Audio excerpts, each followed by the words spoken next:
Exercise 10.3 के first question में बोल रहा है draw different pairs of circles, how many points does each pair have in common, what is the maximum number of common points. देखिए दो अलग अलग सर्कल आप लोगों को ड्रॉ करना है और बताना है कि इस दोनों सर्कल में कितने कॉमन पॉइंट्स हैं और सबसे ज्यादा कितने पॉइंट्स कॉमन पॉइंट्स हो सकते हैं, maximum number of common points, ये भी आप लोगों को बताना है। देखिए यहाँ पे एक ब्लैक कलर वाला सर्कल है और एक ये रेड कलर वाला सर्कल है। इस दोनों सर्कल को आप लोग देखकर बताइए कि कितना कॉमन पॉइंट्स है। देखिए इस सर्कल में भी पॉइंट P है, ये वाला पॉइंट, और इस सर्कल में भी पॉइंट P है, ये वाला पॉइंट। तो ये P जो है मेरा कॉमन पॉइंट है। तो लिखिए here only one point P is common, P is common. यहाँ केवल एक ही पॉइंट P है जो कॉमन पॉइंट है। अब इस सर्कल में आते हैं हम लोग। देखिए यहाँ भी दो अलग अलग सर्कल है, एक रेड कलर वाला सर्कल है और एक ग्रीन कलर वाला सर्कल है।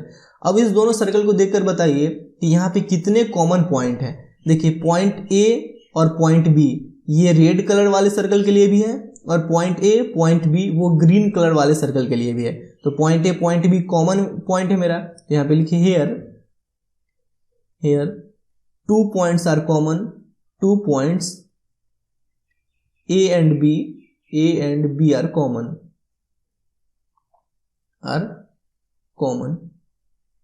बात क्लियर हो रहा है अच्छे से। अब देखिए यहाँ पे एक ग्रीन कलर वाला सर्कल है और एक रेड कलर वाला सर्कल है। अब इस दोनों सर्कल को देखकर बताइए कि यहाँ पर कितने कॉमन पॉइंट्स हैं। देखिए ये जो पॉइंट K है वो ग्रीन कलर वाले के लिए भी है और ये जो पॉइंट K है वो रेड कलर वाले के लिए भी है। तो here only one common point, only one point K is common। यहाँ पे K ही एक ऐसा पॉइंट है जो कॉमन पॉइंट है, ठीक है। अब नीचे हम लोग आते हैं। यहाँ पे भी दो अलग अलग सर्कल ड्रॉ किए हैं, एक रेड कलर वाला सर्कल है, एक ग्रीन कलर वाला सर्कल है। अब इस दोनों सर्कल को देखकर बताइए कितने कॉमन पॉइंट्स है। एक भी कॉमन पॉइंट्स नहीं है। तो here no point is common, no point is common। Clear है बात। अब क्वेश्चन में यह भी पूछा गया था कि what is maximum number of common points, मतलब सबसे ज्यादा कितने कॉमन पॉइंट्स हो रखे हैं। तो सबसे ज्यादा दो ही कॉमन पॉइंट हुआ है। सबसे ज्यादा यहाँ पे देखिए, यहाँ पे एक कॉमन पॉइंट है, यहाँ पे 0 कॉमन पॉइंट है। अब यहाँ पे ओनली 1 कॉमन पॉइंट है और यहाँ पे 2 कॉमन पॉइंट है। तो maximum number of common points क्या है, 2 पॉइंट्स। तो यहाँ पे लिखिए कि hints maximum number of common point is maximum number of common point in 2 different circle, in 2 different circle is 2। दो अलग अलग सर्कल में maximum number of common point क्या है, 2 है।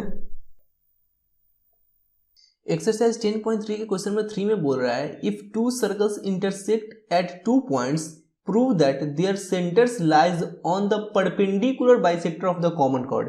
देखिए दो सर्कल अगर 2 पॉइंट पे इंटरसेक्ट कर रहा है, जैसे एक सर्कल है जिसका सेंटर है A, एक सर्कल है जिसका सेंटर है B। अब ये 2 पॉइंट पे इंटरसेक्ट कर रहा है एक दूसरे को। इस पॉइंट को हम लोग P मान लेते हैं और इस पॉइंट को Q मान लेते हैं। अब PQ को मिलाएंगे तो एक कॉर्ड बनेगा। सर्कल पे किसी 2 पॉइंट को मिलाने से कॉर्ड बनता है ना। तो PQ जो कॉर्ड है वो इस सर्कल के लिए भी है और PQ जो कॉर्ड है वो इस सर्कल के लिए भी है। अब इस सर्कल के सेंटर A और इस सर्कल के सेंटर B को जब हम लोग मिलाएंगे तो ये जो AB बना वो PQ पे परपेंडिकुलर बाइसेक्टर है, ये हम लोगों को प्रूव करना है। यानी कि AB जो है वो PQ पे परपेंडिकुलर है, साथ में PQ को 2 इक्वल पार्ट्स में डिवाइड कर रहा है, ये हम लोगों को प्रूव करना है, ठीक है। सबसे पहले क्वेश्चन में जो बात बोला गया है उसको हम लोग लिख लेते हैं। Given 2 circles with centre A and B intersect each other at points P and Q। 2 circle है, पहले सर्कल का सेंटर A है, दूसरे सर्कल का सेंटर B है। वो दोनों सर्कल एक दूसरे को पॉइंट P और Q पे इंटरसेक्ट कर रही है। हम लोग को प्रूव क्या करना है कि to prove AB is perpendicular bisector of PQ। जो AB है वो PQ का परपेंडिकुलर बाइसेक्टर है, यानी कि AB जो है वो PQ पे परपेंडिकुलर भी है और PQ को टू इक्वल पार्ट्स में भी डिवाइड कर रही है, ये हम लोगों को प्रूव करना है। ठीक है, देखिए इस बात को प्रूव करने के लिए आप लोगों को फिगर के साथ थोड़ा सा छेड़खानी करना पड़ेगा। ए को पी से मिला दीजिए, फिर पी को बी से मिला दीजिए, फिर इस ए को क्यू से मिला दीजिए और इस क्यू को बी से मिला दीजिए। अब हम लोग प्रूव करते हैं। देखिए सबसे पहले हम लोग ट्रायंगल एपीबी और ट्रायंगल एक्यूबी को कॉन्ग्रुएंट प्रूव करते हैं। क्यों कॉन्ग्रुएंट प्रूव करते हैं, बस आप लोग देखते रहिए, आप लोगों को खुद समझ में आ जाएगा। In triangle APB, in triangle APB and triangle AQB, in triangle AQB, देखिए ट्रायंगल एपीबी का एपी साइड ट्रायंगल एक्यूबी के एक्यू साइड के इक्वल है। क्यों इक्वल है, क्योंकि एपी और एक्यू जो है वो दोनों एक ही सर्कल का रेडियस है और रेडियस तो एक ही सर्कल का इक्वल ही होगा। तो इस ट्रायंगल के लिए एपी, इस ट्रायंगल के लिए एक्यू, ये दोनों इक्वल हो जाएगा। लिखिए एपी इक्वल टू एक्यू। अब देखिए इस सर्कल में आते हैं हम लोग, देखिए पीबी और बीक्यू ये दोनों एक ही सर्कल का रेडियस है। तो ऊपर वाले ट्रायंगल के लिए यानी ट्रायंगल एपीबी के लिए पीबी और ट्रायंगल एक्यूबी के लिए क्यूबी साइड है और ये दोनों साइड इक्वल होगा क्योंकि दोनों एक ही सर्कल का रेडियस है। तो PB equal to B Q, PB equal to B Q. बात क्लियर हो रहा है ना अच्छे से। अब देखिए ट्रायंगल एपीबी में भी ए बी साइड है और ट्रायंगल ए बी क्यू में भी ए बी साइड है। तो ए बी जो है वो दोनों ट्रायंगल के लिए कॉमन साइड है। तो लिखिए A B equal to A B common side, common side. बात क्लियर हो रहा है ना अच्छे से आप लोगों को। तो देखिए तीन साइड इक्वल हो रहा है तो by S S S congruency rule, by S S S congruency rule, congruency rule triangle A P B congruent triangle A Q B, triangle A P B congruent triangle A Q B.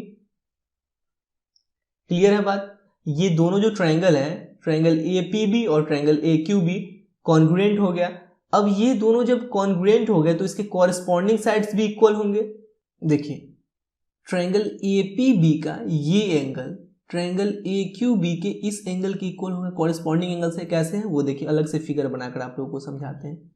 ये triangle है मेरा A P B, A P B, और नीचे triangle एक बना लेते हैं, ये है ए क्यू बी। ठीक है, दोनों ट्रायंगल कॉन्ग्रुएंट हो गए, यहां तक तो समझ में आया। देखिए इस ट्रायंगल का ये साइड यानी कि पी बी इस ट्रायंगल के इस साइड के इक्वल है, बी क्यू के इक्वल है, यानी कि इस साइड के सामने का ये एंगल इस साइड के सामने के इस एंगल के इक्वल होगा कॉरेस्पॉन्डिंग एंगल्स। तो लिखिए angle B A P equal to angle B A Q by C P C T यानी corresponding parts of congruent triangles.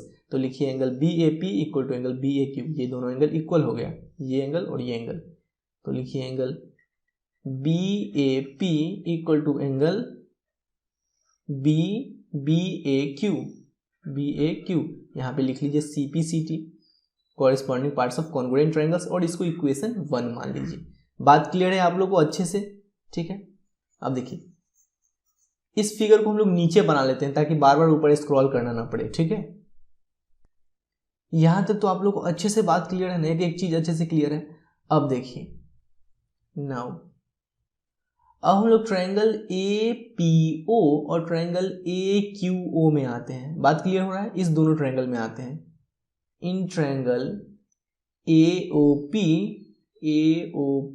And triangle A O Q and triangle A O Q.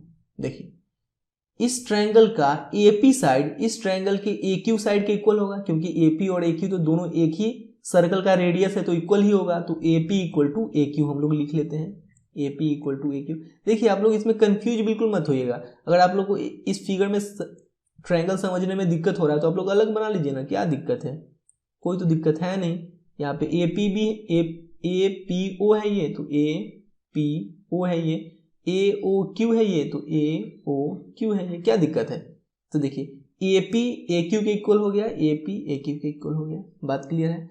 अब देखिए ए ओ जो है वो इस triangle के लिए भी है और ए ओ जो है वो इस ट्रायंगल के लिए भी है। ए ओ साइड दोनों ट्रायंगल के लिए कॉमन साइड है तो लिखिए A O equal to A O, A O equal to A O common side, common side. ठीक, अब देखिए इस एंगल और इस एंगल को अभी जस्ट हम लोग इक्वल प्रूव किए हैं ना, angle B A P equal to angle B A Q, इस एंगल और इस एंगल को इक्वल प्रूव किए हैं। यानी कि अगर देखा जाए तो ट्रायंगल ए ओ पी में ये एंगल आता है और ट्रायंगल ए ओ क्यू में ये एंगल आता है। इस ट्रायंगल का ये एंगल इस ट्रायंगल के इस एंगल के इक्वल है, तो लिखिए एंगल ओ ए पी, ये angle O A P equal to angle O A Q, यानी कि ये angle equal to O A Q. यहाँ पे लिख दीजिए फ्रॉम इक्वेशन 1। इक्वेशन 1 में देखिए, इक्वेशन 1 में लिखा हुआ है एंगल बी ए क्यू, तो घबराइएगा नहीं, बी ए क्यू या बी ए क्यू है ना, तो बी ए क्यू या ओ ए क्यू बोले, यही एंगल का बात हो रहा है ना, बी ए क्यू बोले या ओ ए क्यू बोले, एंगल तो यही है। अब देखिए दो साइड और एक एंगल, तो by side angle side congruency rule, by side angle side congruency rule, triangle A P O congruent triangle A O Q, triangle A P O congruent triangle A O Q, ये दोनों triangle मेरा congruent हो गया। इसका मतलब corresponding sides तो equal हो ही जाएंगे ना। देखिए कैसे होगा, ट्रायंगल ए पी ओ में ये एंगल इक्वल है और ये एंगल, और ट्रायंगल ए ओ क्यू में ये एंगल, ये दोनों एंगल इक्वल है, यानी कि इस एंगल के सामने का साइड पी हो, इस एंगल के सामने का साइड ओ क्यू के इक्वल हो जाएगा। तो लिखिए P O equal to O Q, C P C T. ठीक है, इसको इक्वेशन 2 मान लीजिए। अब देखिए ए ओ पी में A P, A O Q में ए क्यू के इक्वल था, ए पी और ए क्यू इक्वल था, तो ए पी के सामने का ये एंगल और ए क्यू के सामने का ये एंगल इक्वल हो जाएगा, कॉरेस्पॉन्डिंग एंगल्स। तो लिखिए angle A O P equal to angle A O Q. बात क्लियर हो रहा है ना, angle A O P equal to angle A O Q. ये भी सी पी सी टी से corresponding parts of congruent triangles. ठीक है, बात क्लियर हुआ, अच्छे से क्लियर हो रहा है ना, कोई कंफ्यूजन नहीं है। जो भी कंफ्यूजन है कमेंट्स में पूछिए, सबका रिप्लाई देंगे हम। इसको इक्वेशन 3 मान लेते हैं हम लोग। अब देखिए हम लोग को प्रूव क्या करना था कि ए बी जो है वो पी क्यू पे परपेंडिकुलर बाइसेक्टर है, यानी कि पी क्यू को 2 इक्वल पार्ट्स में डिवाइड कर रहा है, साथ ही पी क्यू पे ए बी परपेंडिकुलर है। तो हम लोग पी ओ और ओ क्यू को इक्वल प्रूव कर दिए। यहाँ पे देखिए पी ओ और ओ क्यू को इक्वल प्रूव कर दिए, पी ओ ओ क्यू को। तो इतना तो प्रूव हो गया कि ए बी जो है वो पी क्यू को 2 इक्वल पार्ट्स में डिवाइड कर रहा है। अब बस ये प्रूव करना रह गया कि यहाँ पे 90 डिग्री का एंगल बन रहा है। अगर यहाँ पे 90 डिग्री का एंगल बन रहा है, हम लोग ये प्रूव कर दें, तो ये हो जाएगा कि ए बी जो है वो पी क्यू पे परपेंडिकुलर है। तो हम लोग अब नेक्स्ट स्टेप की तरफ चलते हैं। नाउ देखिए एक लाइन पे टोटल 180 डिग्री का एंगल बनता है। एक लाइन पे जो टोटल 180 डिग्री का एंगल बनता है, मान लीजिए कि ये 60 है, तो ये कितना होगा 120, तभी ना इस दोनों को जोड़कर 180 यानी 180 डिग्री होगा। तो देखिए यहाँ पे पी क्यू एक लाइन है और ये दोनों एंगल, इस दोनों एंगल को अगर ऐड करें तो 180 डिग्री के इक्वल आना चाहिए, क्योंकि एक लाइन पे टोटल 180 डिग्री का एंगल बनता है। तो angle A O P equal to angle A O P plus angle A O Q equal to 180 degree, यानी इस दोनों एंगल को ऐड करके 180 डिग्री के इक्वल आना चाहिए। तो लिखिए angle A O P plus angle A O Q plus angle A O Q equal to 180 degree. ठीक है, अब देखिए ये दोनों एंगल इक्वल प्रूव हो गया है ना, हम लोग यहाँ पे प्रूव किए हैं, इसको हम लोग x मान लेते हैं। ठीक है, तो फ्रॉम इक्वेशन 3 से देखिए एंगल ए ओ पी का भी वैल्यू x है तो x plus angle A O Q का भी वैल्यू x है तो x equal to 180 degree, x plus x 2x equal to 180 degree. तो x इक्वल टू क्या आ जाएगा, 2 यहाँ पे मल्टीप्लाई में इधर शिफ्ट होगा तो डिवाइड में, तो 180 डिग्री बाई 2 यानी कि 90 डिग्री। x का वैल्यू क्या आ गया 90 डिग्री। x का वैल्यू 90 डिग्री आया, यानी कि एंगल ए ओ पी और एंगल ए ओ क्यू का वैल्यू 90 डिग्री आ गया, क्योंकि इसी दोनों एंगल को ना हम लोग x माने हैं। Therefore angle A O P equal to angle A O Q equal to 90 degree. इसको इक्वेशन 4 मान लेंगे। ठीक है, अब देखिए ये दोनों एंगल का वैल्यू 90 डिग्री आ गया और PO और OQ भी इक्वल है, PO और OQ भी इक्वल है। तो ये प्रूव हो गया ना कि जो AB है वो PQ को 2 इक्वल पार्ट्स में डिवाइड कर रही है, साथ ही AB जो है वो PQ पे परपेंडिकुलर है। तो लिखिए from equation 2 and from equation 4 from equation 2 and 4। Equation 2 में क्या है, PO equal to OQ, PO equal to OQ। अब इक्वेशन 4 में क्या है, angle AOP equal to 90 degree. तो लिखिए therefore AB is the perpendicular bisector